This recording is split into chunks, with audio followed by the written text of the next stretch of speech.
Hi friends. டிஎன்பிஎஸ்சியில் நடக்கக்கூடிய எல்லா எக்ஸாமுக்குமே பார்த்தீங்க அப்படின்னா பிசிவின்னு சொல்லிட்டு ஒரு டேர்ம் யூஸ் பண்ணுவாங்க. பிசிவினா என்ன அப்படிங்கிற டேர்ம்ஸ் வந்து நிறைய ஸ்டூடெண்ட்ஸ்க்கு வந்து இன்னும் அவேராக இருக்காது. ஸோ பிசிவினா என்ன அப்படின்னா பார்த்தீங்கன்னா ஃபிசிக்கல் சர்டிஃபிகேட் வெரிஃபிகேஷன். ஓசிவினா ஆன்லைன் சர்டிஃபிகேட் வெரிஃபிகேஷன். பிசிவினா ஃபிசிக்கல் சர்டிஃபிகேட் வெரிஃபிகேஷன். இந்த ரெண்டுக்கு என்ன டிஃபரன்ஸ் அப்படின்னா பிசிவி பார்த்தீங்க அப்படின்னா ஃபிசிக்கலாக நடக்கக்கூடிய சர்டிஃபிகேட் வெரிஃபிகேஷன் பை த டிஎன்பிஎஸ்சியோட கவர்மெண்ட்டோட அஃபிஷியல் ஸ்டாஃப்ஸ் வந்து வெரிஃபை பண்ணுவாங்க. ஸோ ஓசிவிங்கிறது என்னன்னா அதே ஸ்டாஃப்ஸ் தான் வெரிஃபை பண்ணுவாங்க. பட் ஆன்லைனில் நீங்கள் என்ன டாக்குமெண்ட்ஸ் அப்லோட் பண்ணீங்களோ அதை பேஸ் பண்ணி என்ன பண்ணுவாங்க அப்படின்னா சர்டிஃபிகேட்ஸ் வந்து வெரிஃபை பண்ணுவாங்க. ஸோ ஃபர்ஸ்ட் எது நடக்கும், செகண்டரி என்ன ப்ராசஸ் நடக்கும் அப்படிங்கிற டீட்டெயில்ஸ் தான் நம்ம பார்க்க போகிறோம். ஸோ ஃபர்ஸ்ட் ப்ராசஸ் டிஎன்பிஎஸ்சி எக்ஸாமோட ப்ராசஸ் உங்களுக்கு ஆல்ரெடி தெரியும். ஸோ நோட்டிஃபிகேஷன் தான் ஃபர்ஸ்ட் ரிலீஸ் பண்ணுவாங்க. அதுக்கப்புறம் அப்ளிகேஷன் போடுறதுக்கான டைம்லைன் கொடுப்பாங்க. எக்ஸாமோட ஹால் டிக்கெட் வந்து ரிலீஸ் பண்ணுவாங்க. அப்புறம் எக்ஸாம் ஷெட்யூல் பண்ணுவாங்க. அதுக்கான ரிசல்ட்ஸ் ரிலீஸ் பண்ணுவாங்க. ஸோ இதெல்லாம் முடிஞ்சதுக்கப்புறம் பார்த்தீங்க அப்படின்னா ஓசிவிக்கான லிஸ்ட் வந்து ரிலீஸ் பண்ணுவாங்க.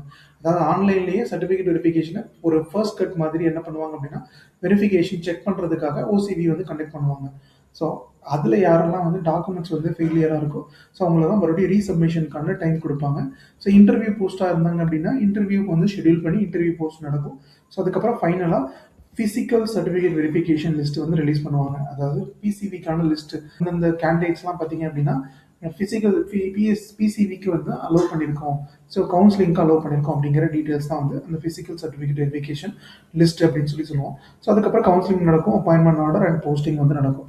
ஸோ இப்போ ஃபிசிக்கல் சர்டிஃபிகேட் வெரிஃபிகேஷன் நம்ம சொல்கிறோம். அப்போ அதுக்கான டாக்குமெண்ட்ஸ் நம்ம என்னெல்லாம் வச்சிருக்கணும், என்ன டாக்குமெண்ட்ஸ்லாம் நம்ம ரெடியாக எடுத்துகிட்டு போகணும் அப்படிங்கிறது ரொம்ப முக்கியமான விஷயம். ஸோ எதுவுமே ஒரிஜினல் தான் எடுத்துகிட்டு போகணுமா, இல்லை ஜெராக்ஸ் காப்பி எடுத்துகிட்டு போகலாமா, இல்லை டாக்குமெண்ட்ஸ் சப்மிட் பண்ணும்போது டிஎன்பிஎஸ்சி நமக்கு ஏதாவது மேபி மிஸ் அவுட் பண்ணிட்டோம் அப்படின்னா நமக்கு சான்சஸ் கொடுப்பாங்களா அப்படிங்கிற டீட்டெயில்ஸையும் நம்ம பார்த்துடலாம்.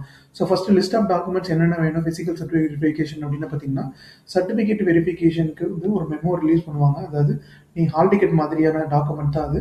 நீங்கள் உள்ள டிஎன்பிஎஸ்சியோட அஃபிஷியல் பில்டிங்குள்ளே நீங்கள் போகணும் அப்படின்னாலே உங்களுக்கு வந்து டாக்குமெண்ட்ஸ் இல்லாமல் அலோவ் பண்ண மாட்டாங்க. ஸோ அதுக்கு ஃபிசிக்கல் சர்டிஃபிகேட் வெரிஃபிகேஷனுக்கான மெமரண்டம் ஹால் டிக்கெட் வந்து ரிலீஸ் பண்ணுவாங்க. ஸோ அதை வெரிஃபை பண்ணி தான் உங்களை அலோவ் பண்ணுவாங்க. வேறு என்ன டாக்குமெண்ட்ஸ் கேட்பாங்க, 10th ஆர் எஸ்எஸ்எல் சர்டிஃபிகேட் உங்களோட பேசிக் குவாலிஃபிகேஷனுக்கான சர்டிஃபிகேட் வந்து செக் பண்ணுவாங்க. ஸோ நீங்கள் வந்து அப்புறம் 12th ஆர் ஹெச்எஸ்சியான மார்க் ஷீட் வந்து கேட்பாங்க. குவாலிஃபிகேஷன் சர்டிஃபிகேட்ஸ் நீங்கள் என்ன அந்த போஸ்ட்டுக்கு அப்ளை பண்ணியிருக்கீங்களோ அதுக்கான qualification certificate and mark sheets வந்து கேட்பாங்க.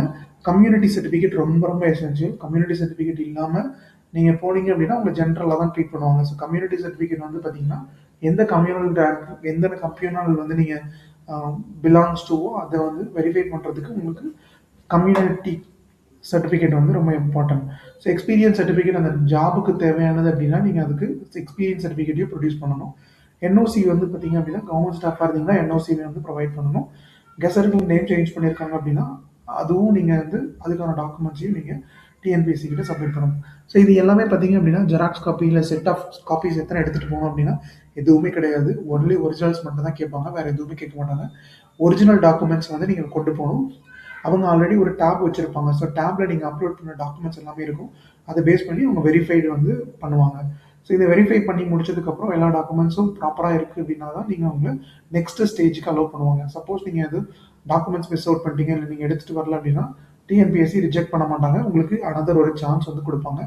அதுக்கான டாக்குமெண்ட்ஸ் இந்த டேட்டில் நீங்கள் சப்மிட் பண்ணுவீங்கன்னு சொல்லிட்டு ஒரு டிக்ளரேஷன் கேட்பாங்க. அந்த டிக்ளரேஷன் நீங்கள் சப்மிட் பண்ணீங்க அப்படின்னா உங்களை நெக்ஸ்ட் லெவல் ப்ராசஸ்க்கு அனுப்புவாங்க.